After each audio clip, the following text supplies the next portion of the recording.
Flames, a Star Stable Mistfall short story written by Katie Cook.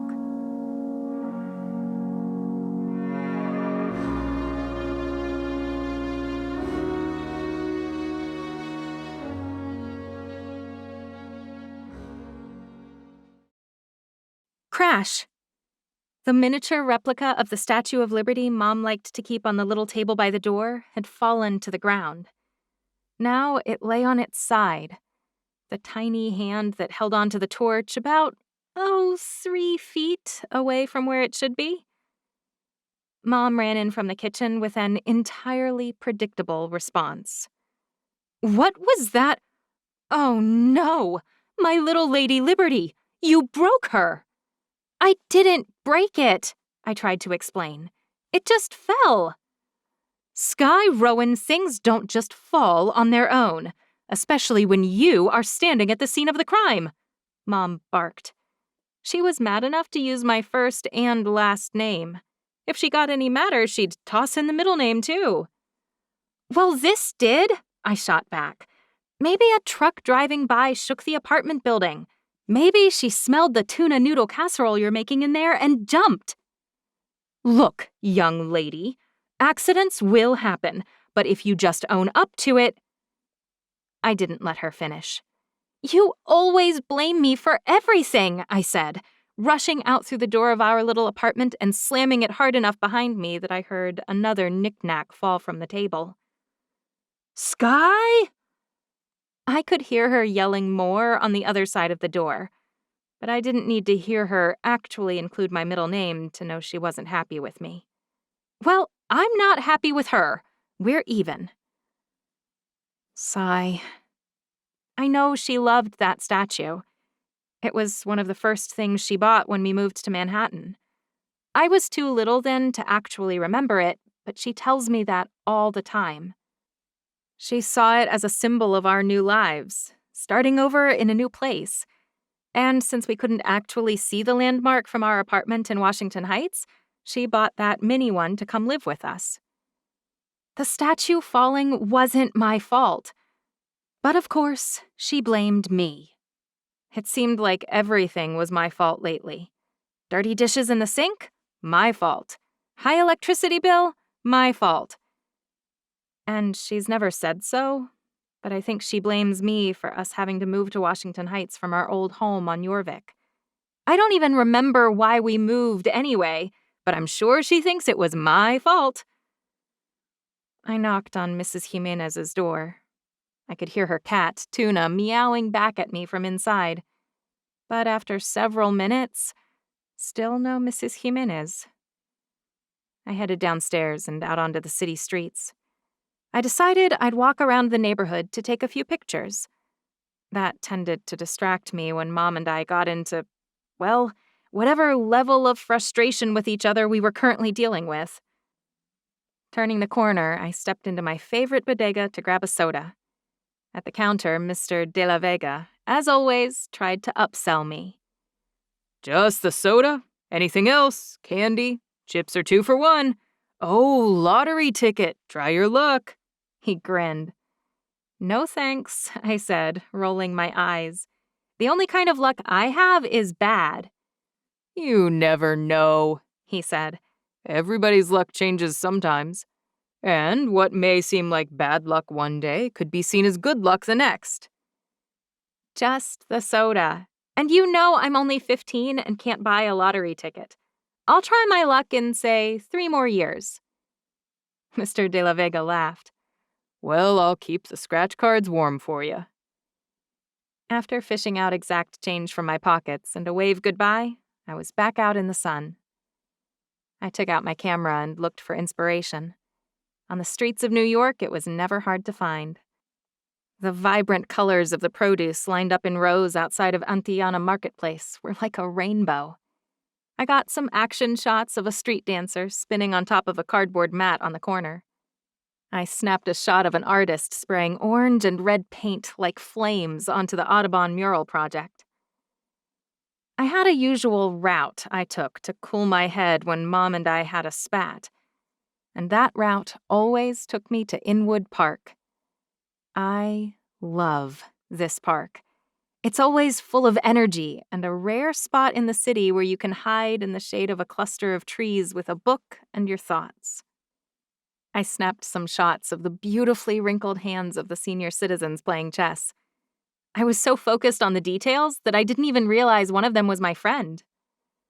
Skye, is that you? It was our next-door neighbor, Mrs. Jimenez, seated by herself next to a chessboard on a table. Hey, I said, walking toward her. I came over to see you earlier, but you weren't home. Thought I'd get some fresh air and some competition in today, she said. Both help keep the mind young. You want to play?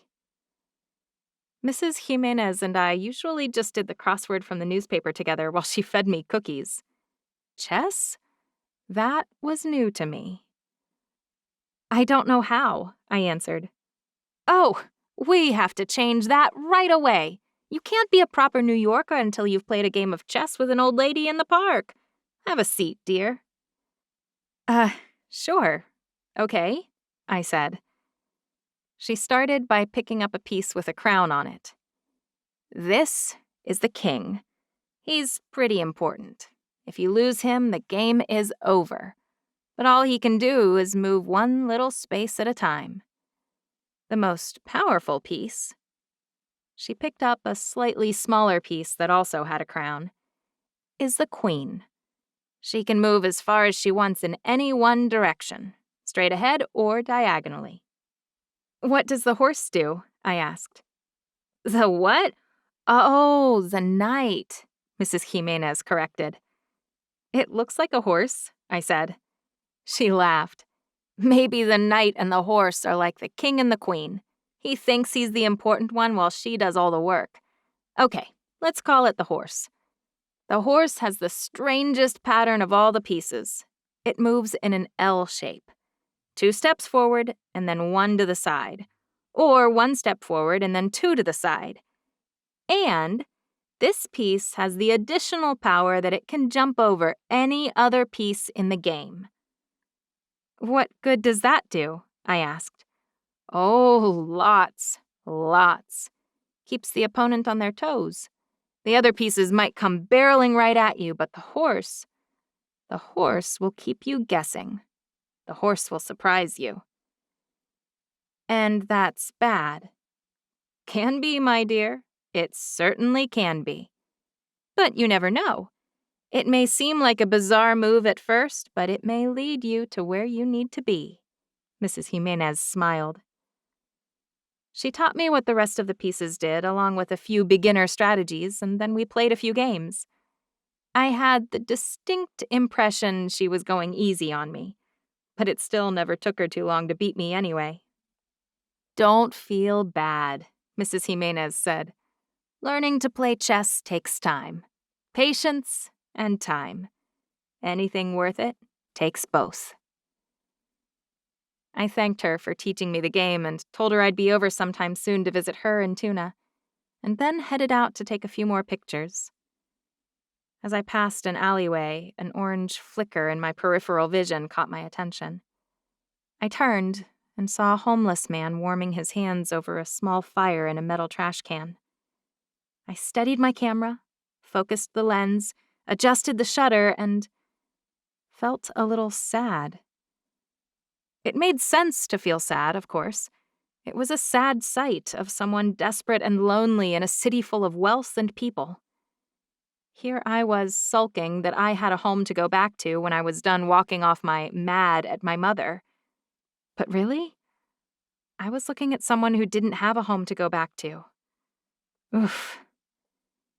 A little shame washed over me as I turned to head home. I put my camera down without taking the photo. I walked the streets some more with my head low. After a while like that, I noticed one of my shoes was untied. I bent down to tie it and noticed I was next to a souvenir shop. In the window, at the height of my eyes, a miniature Statue of Liberty. Dull green with a twinkling, glittery gold flame. A little bigger, a little prettier than the one that had fallen off the mantel and broken earlier that day. I stepped inside and was happy to find out I had just enough money to buy it. I hadn't broken Mom's statue, but I wanted her to be happy. I wanted peace.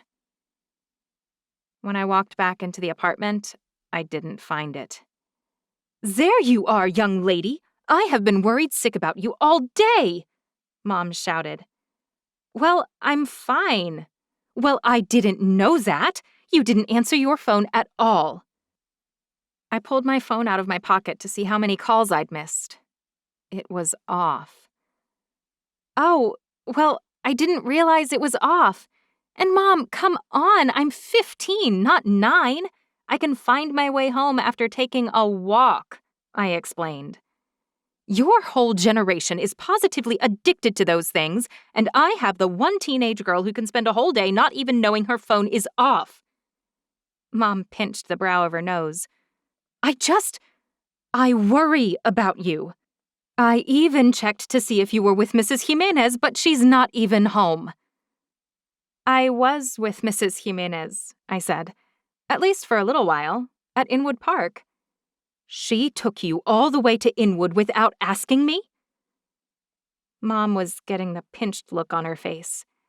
I did not like where this was going. "She didn't take me there," I explained. "I just happened to see her there. This isn't her fault." "Oh, I know that, young lady," Mom responded. And I knew what was next. "It's your fault." "Of course it is," I sighed, not being able to hold it in anymore. "Everything's my fault. The broken statue, your life, my life, the reason we had to move away from the countryside you loved. Everything is my fault." Mom's face changed. She looked sad. "No, sweetie, that's not true.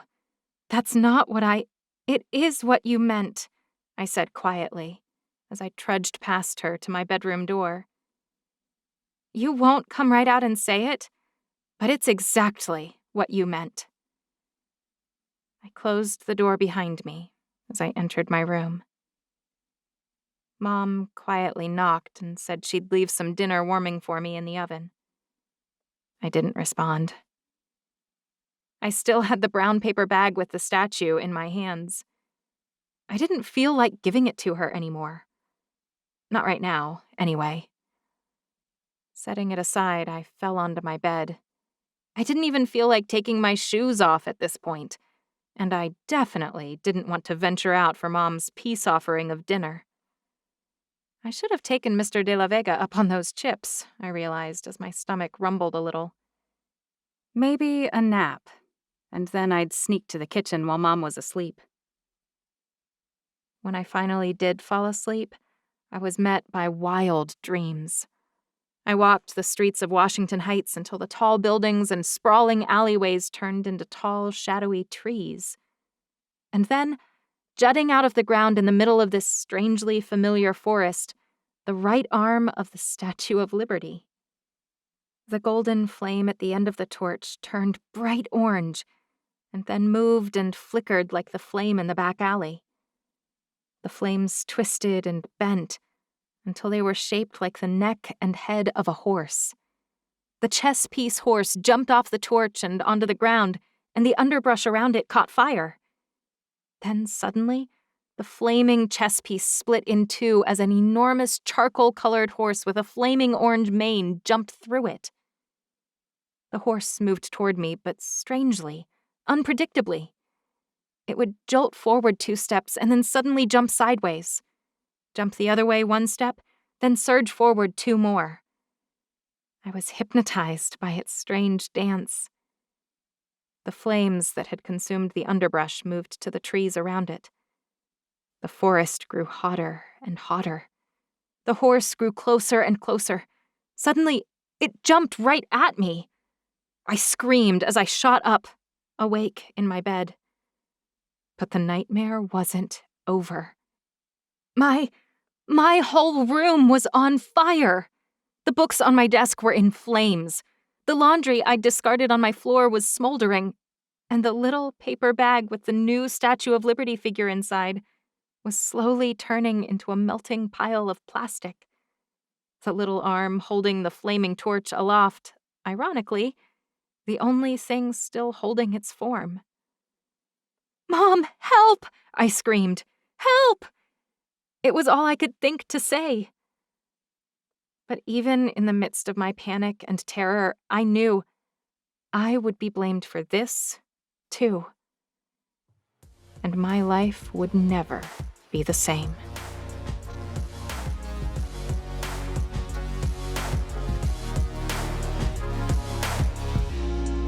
You have listened to In Flames, a Star Stable Mistfall short story written by Katie Cook.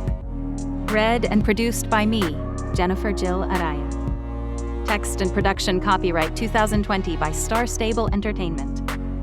Thank you for listening.